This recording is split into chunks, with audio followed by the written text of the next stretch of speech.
প্রতি আস্থা অনেক গুণ বাড়িয়ে দিচ্ছে। আপু একটু শেয়ার করবেন যে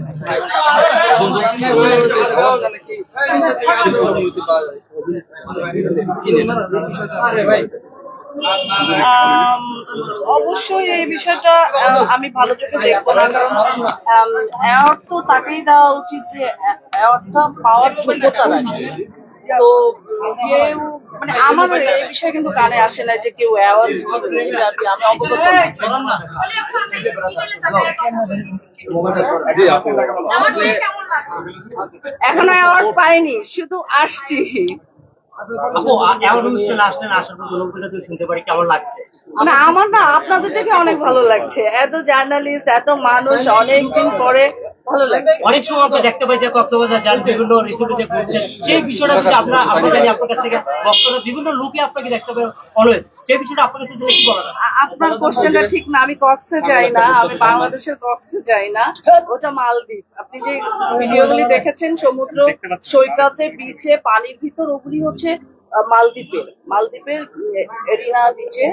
সো আমি এই আগামী 5 বছরে কক্সবাজার যাইনি। আপু সম্প্রতি আমরা একটা আপনি যেহেতু একজন শিল্পী এবং আমরা দেখেছি আপনি কিন্তু একটা সময় ব্যাপক জনপ্রিয় একটা নায়িকা ছিলেন। বর্তমানে আমাদের নুসরাত ফারিয়াকে নিয়ে একটা কাণ্ড ঘটছে। এই বিষয়ে শিল্পী সমিতির কতটুকু মানে প্রভাব ফেলে বা একজন শিল্পী হিসেবে কতটুকু প্রভাব করে?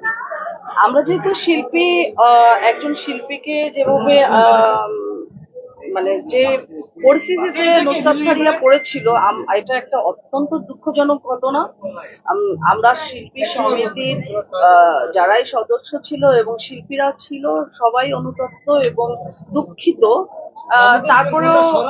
তারপরেও বলবো যে বিষয়টা যেহেতু আমরা শিল্পী ছিলাম, একটু কনসিডার করা যেত। আর আমি যে জিনিসটা জানি যে একটা ল বলে কথা আছে যে যদি কারোর নামে দুদকের মামলা থাকে, তারপরে কোনো মামলা থাকে, সেক্ষেত্রে তার বিদেশ যাত্রার প্রতি একটা নিষেধাজ্ঞা কিন্তু থাকে।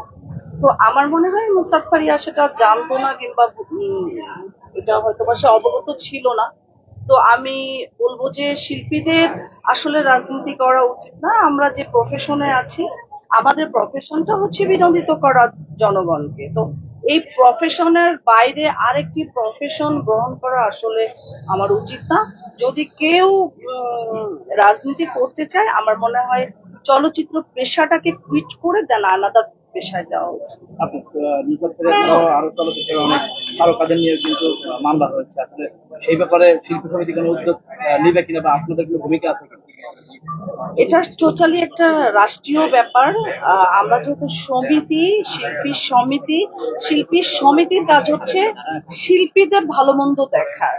হ্যাঁ, এখন যেহেতু সমিতি কেন্দ্রিক যদি কোনো মামলা হতো, সমিতি কেন্দ্রিক কোনো ঝামেলা হতো, আমরা একেবারে এটার পক্ষে কিংবা বিপক্ষে কিংবা যাচাই বিচাই করতাম, কোনটা দোষ কোনটা অপরাধ কোনটা গুণ, মানে এগুলি আমরা দেখতাম। বাট এগুলি তো সব মামলাগুলি আসলে তো শিল্পী সমিতি কেন্দ্রিক না, চলচ্চিত্র কেন্দ্রিক না, এগুলি তো রাজনৈতিক কেন্দ্রিক। সো এই ব্যাপারে আর কথা না বলি। শুনেন, আমরাও হয়তো বা একটু প্রতিবাদ করতাম, মানে প্রতিবাদ বলতে আমরাও একটা উদ্যোগ নেওয়ার চিন্তা ভাবনা করেছিলাম। যেহেতু আমাদের কমিটিতে 21 জন আমরা, সো সকলের সম্মিলিত মতামত নেওয়ার একটু প্রস্তুতি চলছিল। ইন দ্য মিন টাইম তো নুসরাত ফারিয়া ছাড়া পেয়েছে, তাকে তো জামিন দিয়ে দিয়েছে।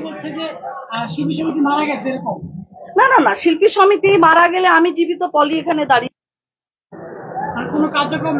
কে বলেছে কার্যক্রম নেই? আপনি বলেন, আপনারা জানেন না। আমরা সমিতির কিছুদিন আগে ইফতার পার্টি করলাম, তারপরে হচ্ছে যে আপনার পয়লা বৈশাখের প্রোগ্রাম করলাম, তারপরে কোরবানির সময় অনেক শিল্পীদেরকে আমরা ডেকে ডেকে তাদের শারীরিক অবস্থা, তাদের পারিবারিক অবস্থা, প্রায় 200-300 শিল্পী, তো এগুলি আমরা সবসময় কাজ করার চেষ্টা করছি। এটা তো ভিত্তিহীন কথাবার্তা। আপু মজিদ আমরা জানি যে অ্যাওয়ার্ড মানে হচ্ছে শিল্পীদের একটা স্বীকৃতি, ভালো কাজের স্বীকৃতি, তারা অ্যাওয়ার্ড গুলো পেয়ে থাকে। এখন আমরা ছোটখাটো অনেক প্রোগ্রামই দেখি, বিভিন্ন শিল্পীদের ছোট বড় অনেককে দেখে অ্যাওয়ার্ড দেয়। এই যে আনাচে কানাচে অ্যাওয়ার্ড অনুষ্ঠানগুলো হচ্ছে, এই ধরনের অ্যাওয়ার্ড গুলো কি আসলে কাজের স্বীকৃতি কে বয়ে আনে কিনা? ধরেন আপনি এখন যে অ্যাওয়ার্ডে এসেছেন, এখানে অ্যাওয়ার্ড অনুষ্ঠানে অ্যাওয়ার্ড বানান টাইপ গুলো আপনার পিছনে লেখা। তো এই ধরনের যে প্রোগ্রাম গুলো, এগুলো আসলে শিশুদের কতটুকু মর্যাদা দেয় আপনি মনে করেন?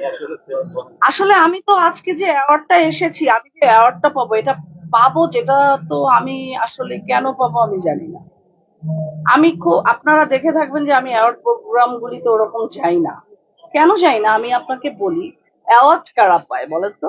অ্যাওয়ার্ড তারা পায় কাজ দিয়ে পায় যারা রানিং কাজ করে। হ্যাঁ, আর আমরা আমরা অ্যাওয়ার্ড পেতে পারি হচ্ছে আজীবন সম্মাননা, এইটার কারণে আমরা অ্যাওয়ার্ড পেতে পারি। সো রানিং তো কারোর হাতে কাজই নেই, তাহলে কিসের ভিত্তিতে অ্যাওয়ার্ড দেওয়া হচ্ছে এটা তো আমি বলতে পারি না। বাট আমি এখানে কেন এসেছি, আমি অ্যাওয়ার্ড নিতে আসিনি। আমার তুর্কি ভাইয়ের সাথে একটা ভালো সম্পর্ক, ভাইয়াকে অনেক স্নেহ করি, ভালোবাসি। আসলে তার অনারে আজকে এখানে আসা, বাট এই অ্যাওয়ার্ড পেয়ে আমি খুশি না, কারণ আমি এখন রানিং কোনো কাজ করিনি যার প্রতিদান স্বরূপ আমি অ্যাওয়ার্ড পাচ্ছি।